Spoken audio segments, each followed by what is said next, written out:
Welcome to the Art of Unraveling podcast. My name is Erin McGuire, and I'm an empowerment coach and guide here to empower you into feeling completely worthy of a business and life that you love. This podcast is the place to learn how to unravel anything keeping you from that abundant, beautiful life that you so deserve. Nothing is off limits here as we navigate life through psychology, science, and spirit. Let's get into today's episode.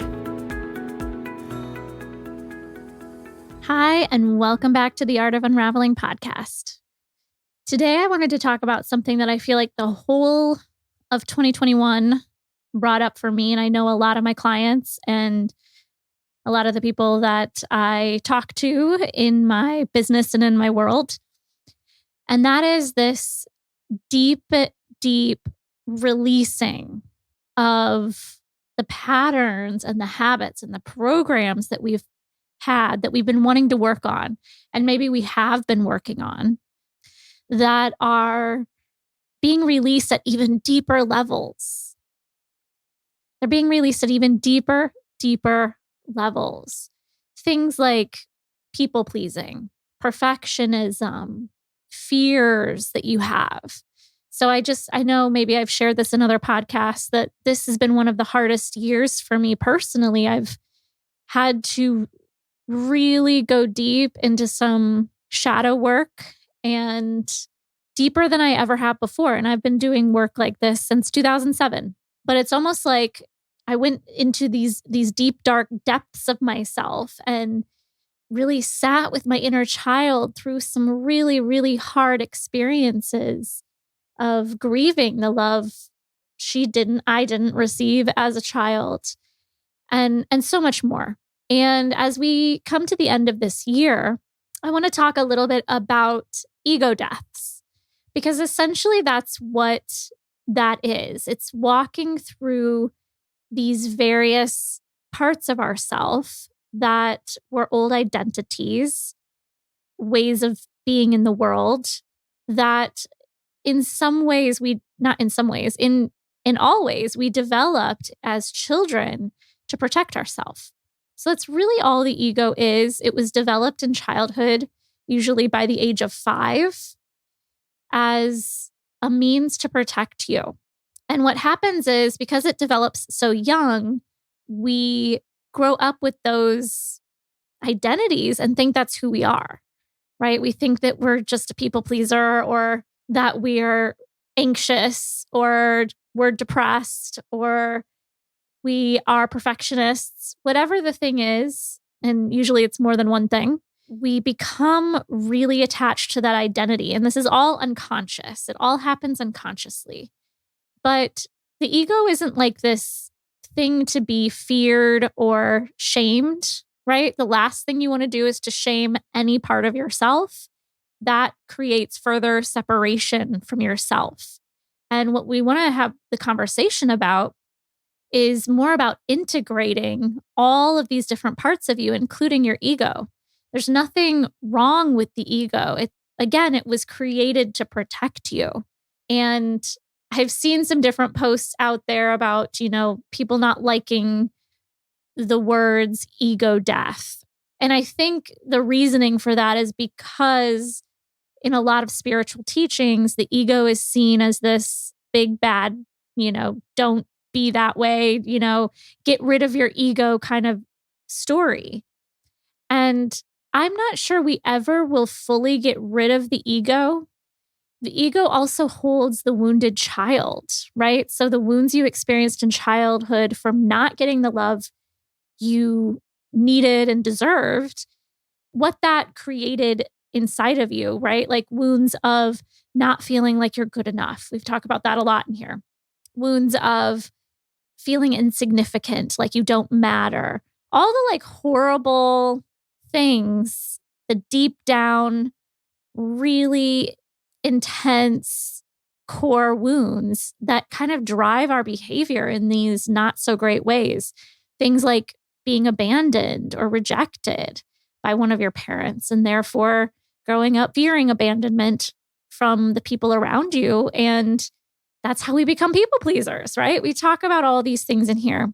And so we're not here to beat up the ego and make it bad or wrong or shame it. That's the last thing we want to do. We always want to hold deep compassion for all parts of ourself. They were created to protect you. That is how intelligent your brain is. It separates off different parts of your psyche in order to protect you so that you can survive. And so we want to thank the ego, but we also want to recognize that obviously there are patterns and programs in our mind and our psyche that are sabotaging us, that are sabotaging our success, sabotaging our ability to move forward in our lives and our ability to move forward in our purpose work, in our ability to have the abundant, beautiful lives that we desire within ourselves. But we've got these parts of us that are still stuck in the past and they're sabotaging the future. So let's talk a little bit about ego death and kind of what it is. And for me, it's really just this matter of like walking through all these different parts of yourself that aren't serving you anymore, for lack of a better word. They're just not serving. And I feel like, 2020 kind of stirred this huge pot of really showing us what's important and maybe showing you the places in your life and in your mind and in your energy that aren't working for you. So it was like, it kind of like stirred the pot, brought everything to the surface. And then 2021 was like going deep diving in and pulling up the roots and seeing what things were still lurking in the corners of your psyche.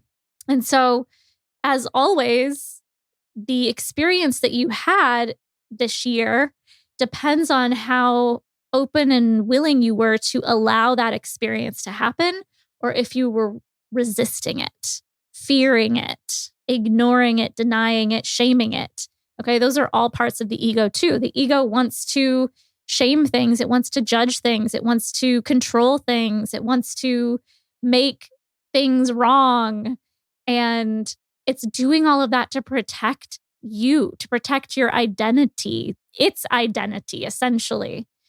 So I just find this conversation so interesting. And if you're in the middle of an ego death, it can feel really uncomfortable, like very, very, very uncomfortable. And I feel like I've personally have been going through them over the last couple of years.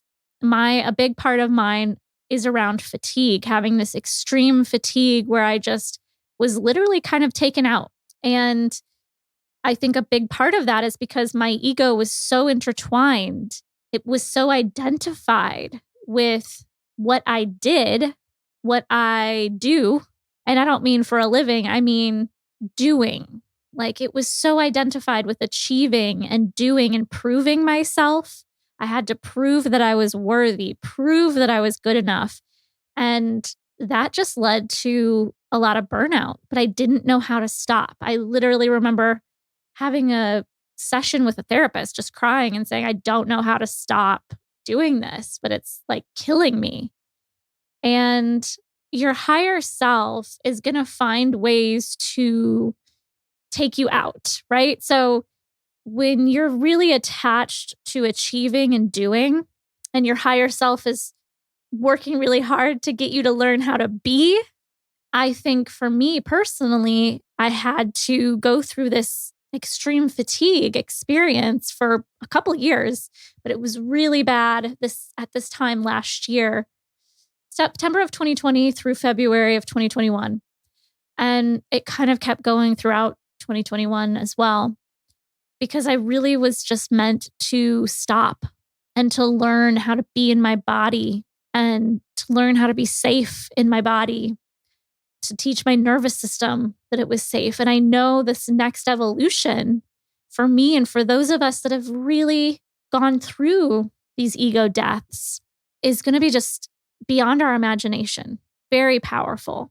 I really feel like 2022 is the year of the light worker.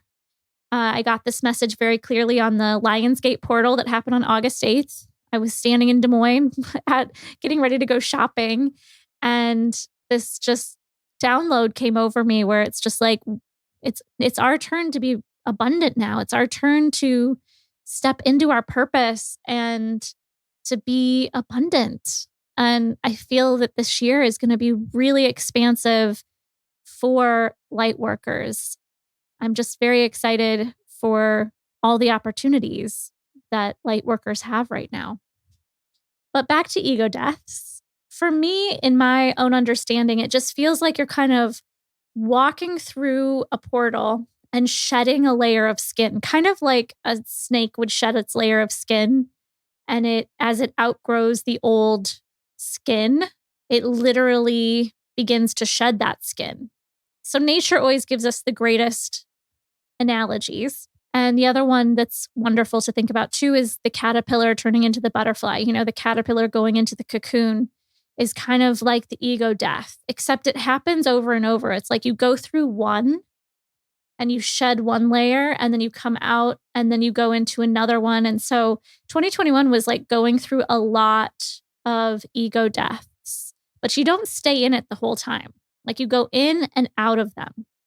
So I kind of see it as like walking through a portal, like a doorway, and there's light on the other side, and you walk through it and like you shed, almost like you're taking off your clothes or shedding a layer of skin like a snake, and you walk through those doors, and then boom, you've released that part of your ego, that identity.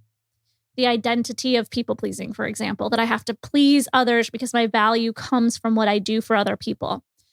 Maybe that was an ego death you accomplished this year. And we can say that. We can say it's an accomplishment because it's moving into the next evolution. It's letting go of an identity that didn't serve you anymore. From a philosophical point of view, an ego death can be described as a temporary transformation of the psyche, shifting from self-centered to completely unbiased. This could foster a novel perspective, unclouded by the lens of duality that the ego casts over our mundane consciousness. This is from a double-blind magazine, it's called.